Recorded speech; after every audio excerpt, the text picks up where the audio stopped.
Hello everyone, this is the Andrew Dahl, aka the German Viking, and I just wanted to make a short video about the news regarding Spider-Man and him becoming a part of the MCU again, one movie and an additional movie as part of the deal. 25% of the profits will go to Marvel and the rest goes to Sony. Now, is this actually a good thing? Personally, I don't think so. Because what Disney is doing and what Marvel is doing now is basically ruining the MCU. And I suspect they're just going to try to minimize Spider-Man in the MCU. And I would rather have Spider-Man on his own, because so far, in the two movies, he's just been a shadow of Iron Man, and not been his own character. I would actually prefer seeing something like they did with Garfield or Tobey Maguire, than what they are doing to him in the MCU. Now, I didn't mind him in the Avengers having the part that he had, because it's a large ensemble and he was a new addition to the cast. But in both of those movies, they haven't utilized him properly, and I personally think that under Marvel's direction, he just gets lost in the shuffle,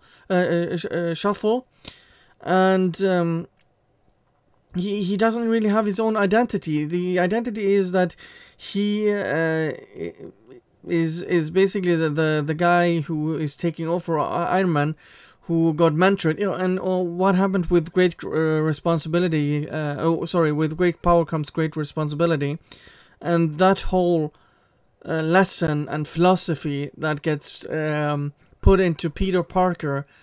But no, you have basically Iron Man as his guide, and his inventions aren't his own. I just don't get it. Why? I would have looked forward to more of a Spider-Man on his own, because I'm so sick of these connected universes.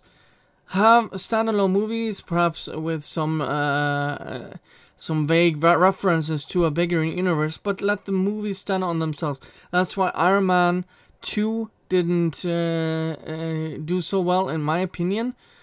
At least critically, and in my opinion, it's one of the weaker movies in the MCU, because it didn't rely and stand on its own 2 feet.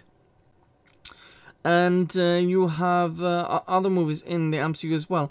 And I don't think even the first Spider-Man movie, it heavily relied on Iron Man, and even in the second one, as I'm repeating myself, he has some of the best villains of any superhero, and yet they can't somehow get a proper storytelling with Spider-Man. Perhaps the only one more recognizable than Spider-Man are Superman and Batman.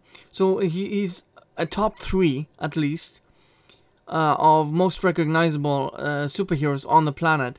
Yet you cannot make him stand alone. Even in the last one, you had a villain in Mysteria that was so weak that he couldn't he should have just been able to use his spider sense, but he didn't, and I just don't get it. I mean I can. It's a good movie. It's decent, but it's not great. It's not Spider-Man 1 or Spider-Man 2 great or awesome.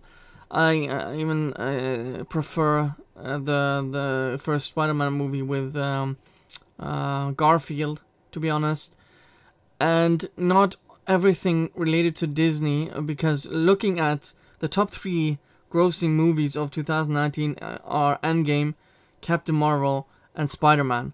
That's basically a monopoly in Hollywood. So the 3 top movies are Disney movies.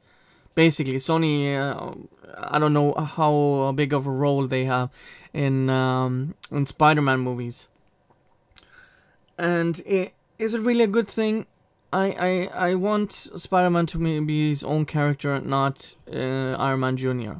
That's my argument. Anyways, thank you guys for watching, and see you guys next time.